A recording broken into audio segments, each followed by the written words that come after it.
Hello and welcome back to Underlab. While there seems to be no real confirmation that Undertale 2 is coming anytime soon, if ever, is it entirely out of the question? Is there anything that hints at a sequel whatsoever? Well, while Toby doesn't act as if he's interested, we also know that he has a habit for keeping secrets and teasing his players. For example, just look at the whole Gaster mystery. This video will look at all the potential references to a sequel, both in the first game and outside of it, and whether it really is at all likely. You'll be glad to hear that it's far from impossible, and there's a fairly good chance that if Toby isn't making Undertale 2, he is at least making something. So let's find out if Undertale's sequel really is in development.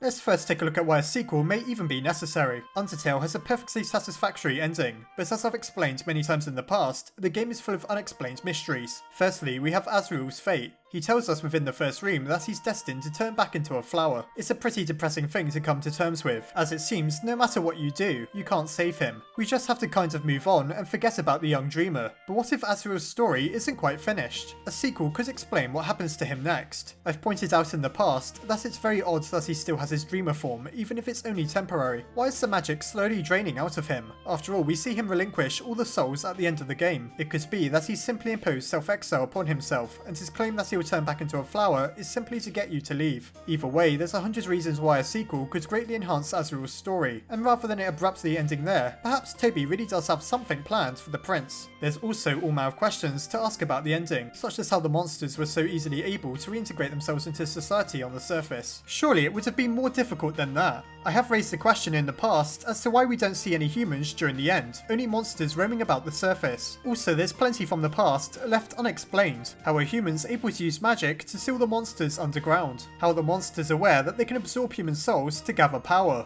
And most importantly, what really happened to Gaster? And how does he tie into the rest of the game? There's so many unanswered questions that it really would be a shame if Toby has no plans to bring any of them to a resolution. However, he may very well have something in the works yet. It seems there may have been a mystery that he never got to tell. When the game first came out, there was a file within the game's folders with a synthesized voice telling those who heard it to not post anything they found elsewhere, else Toby wouldn't make any more secrets. Of course, this is the age of screaming and flailing in front of a camera, and shockingly there were actually individuals on the typically irreproachable internet who leaks everything they could about Undertale Online for their 5 seconds of fame. Having had his wishes completely disrespected, it seems fairly possible that Toby may have ditched whatever he had planned, as now the file has been replaced by digitized laughter. However, we can hold out hope that he still wants to tell whatever story he has in mind for those of us who actually appreciate what he made. On a more optimistic note, a few months ago I made a video called Toby Fox is working on a new game. I came to that conclusion based off several tweets he's posted throughout the past 2 years that seem to confirm he's at least making something new, if not Undertale 2. There's 4 pieces of external information that should have Undertale fans particularly excited. First of all is the Undertale Kickstarter stretch goals. The game was overfunded by $50,000 and all the stretch goals were met. 2 of these were the Undertale Alarm Clock app and extra comics with the addition of something Toby didn't name. However, he did hint at the possibility of another game. Recently he confirmed that he is indeed working on the Alarm Clock app, which surely means that the comics and the something extra is coming next. That something is almost certainly a sequel. There's very few other things it could be. Then there's the 3 tweets of his that drew my interest. Firstly, there was one that came soon after the release of Undertale. Toby explains that something has left him unsettled, and that its very nature is shrouded in darkness. This seems similar to some of the dialogue surrounding Gaster, not to mention it's clearly hinting at a secret project of his. Could it be Undertale 2? Everything seems to point towards it. The second tweet that caught my eye was this one about his efforts at 3D modelling. While it's clearly a joke, it tells us several important things. Firstly, he mentions being busy. You have to wonder what with if he isn't working on something big. Secondly is the fact he's working on something related to video game development by making a 3D model, a sure sign that his secret project is another game. Finally, there's this tweet which I think is the most interesting of all. Toby's exact words are Undertale might be the most acclaimed thing I'll ever make, but that's okay. As long as I can still make some people smile, it's all good. This clearly implies that he has more things in the works, whether or not it's Undertale 2. Just because he said Undertale, that doesn't rule out the possibility of it being a sequel. As note how he didn't say the Undertale franchise or anything along those lines. There's reason to be hopeful yet. Going back to the first game, what hints are there of a potential sequel? As I mentioned earlier, it seems wasteful of the various mysteries such as Gaster and Sans connection to him are never going to be properly explained. No matter how much you scour the game, people can only come up with theories to try and explain the enigmas such as the machine in Sans workshop. Why go to the lengths of hiding such a secret if there's no intention intention of explaining it. Undertale was extremely well received, so it seems unlike Toby that he'd leave everyone mystified just for the sake of it. It's more likely that he does have an answer he's waiting to provide later down the line, perhaps in a certain Undertale 2. Otherwise, these mysteries will go to waste like a sour ending note to an otherwise fantastic game. For example, will Chara ever be fully explained? We know so little about the character, but they're responsible for a huge amount of speculation. Why do they feed off the power of our soul in order to come back to life on the genocide path? Things like this can only be explained by the annoying dog himself. Also, while many people consider the true pacifist ending to be canon, it leaves so much unresolved. For example, will Papyrus ever achieve his goal of joining the Royal Guard? Will Tora and Asgore hate each other forevermore and never consider renewing their marriage? Will Temmie ever get to go to college if we don't pay for her? Naturally, these are all extremely important questions that need to have answers, otherwise it's hard to not feel like something may be missing. There are very few disappointments in Undertale, however, so I believe it's more likely that Toby may very well have answers planned for the future. True enough, these things could be wrapped up with the comics Toby mentioned. However, as nice as it would be to have them explained one way or another, you can only wonder what the extra thing is that Toby mentioned in the Kickstarter and whether it'll be slightly bigger than just a few comics. Perhaps if they ever emerge, the comics will pave the way to the game's sequel, and that's why he's taking so long to release them. I imagine they might cover those difficult to explain questions, such as how the monsters were able to restore peace with humanity, while setting up the premise for whatever happens next. Of course, that's just my personal speculation, and they could contain anything if they ever even come out. Let's not forget that Sans is a nihilist because of everything eventually going black, according to what he saw happen to the timeline. This never happens on the pacifist path, so just what exactly accounts for his behaviour there? Well, perhaps it's still the same thing. Who says that the event that Sans is aware of takes place during Undertale 1? Perhaps it's a dark vision of the very distant future, in which a new threat arises. Now, I do have other theories on what it could be, but this is perhaps one of the most exciting ones, as it's yet another reason for a sequel. Don't neglect how clearly this ties into Entry 17, otherwise known as Gaster's observations on a clandestine experiment. He specifically says darker yet darker, tying into how Sans says everything just ends and Toby's cryptic tweet. It all adds together to suggest there's more to Undertale yet, and whatever it is, its very nature is shrouded in darkness. Now, where have I heard that one before? Not to mention that by re-releasing the game over various platforms, he's kept interest in the franchise strong for at least 2 years now. If he announces something big sometime soon, I'm sure it'll be huge, but we'll just have to wait and see. Or knowing that dog, he's probably just asleep and not planning anything at all.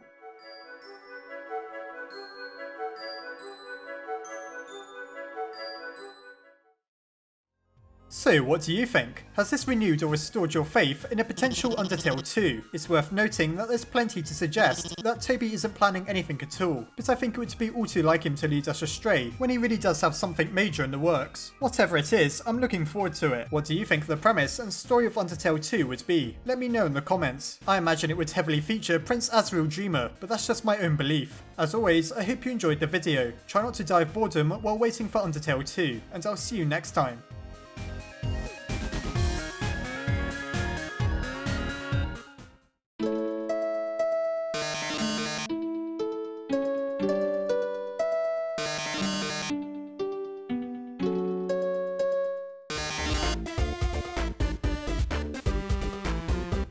Before I go, I'd just like to say a massive thank you to my patrons, my head scientists Asgore and She, Cameron Vigil, Kay Jensen, Sophronius and Mary, and my Underlab scientists Crystal Sleet, Nicholas Dux, Armin Arlett, Marisa Ray, Corey Kidwell, Yushio Coroni, Sarah Wydra, Emily Gatewood, Anthrax MLG, and Commander JNM. If you enjoyed this video, please consider checking out the Patreon link below, as well as the video that explains why I'd so massively appreciate your contribution.